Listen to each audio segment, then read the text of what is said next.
ണ്ട് അള്ളാഹുവിൻ്റെ വചനങ്ങൾ കേൾക്കുകയും നബി സല്ലല്ലാഹു അലൈഹി വസല്ലമയുടെ ഹദീസുകൾ അറിയുകയും സൗന്ദര്യം പ്രദർശിപ്പിക്കുന്നതിനെതിരെയും മറയില്ലാതെ നടക്കുന്നതിനെതിരെയും വന്നിട്ടുള്ള താക്കീതുകൾ കേട്ടിട്ട് പോലും അതൊന്നും ഗൗനിക്കാതെ നടക്കുന്ന ആളുകൾ അത്ഭുതക്കാർ തന്നെയാണ്. സ്വർഗവാസിയായ ആ സ്ത്രീയുടെ ശരീരം വെളിവായത് അപസ്മാരം എന്ന രോഗം മൂലമായിരുന്നു. അത് അവർ തീർത്തും വെറുത്തിരുന്നു.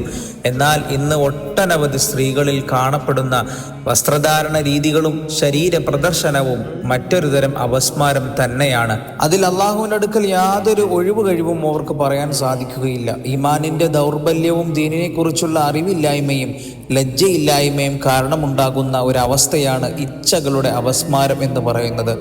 ദേഹേച്ഛകളുടെയും ഭൗതിക സുഖങ്ങളുടെയും അടിമകളായി അള്ളാഹുവിൻ്റെ തൃപ്തിയാണോ അതോ കോപമാണോ താൻ സമ്പാദിക്കുന്നത് എന്ന് പോലും ചിന്തിക്കാതെ സ്വന്തം ജീവിതത്തെ ആലോചിച്ച് മതിമറന്നുകൊണ്ട് ജീവിക്കുന്ന ആളുകൾ ഇതൊന്ന് ശ്രദ്ധിക്കേണ്ടത് തന്നെയാണ്.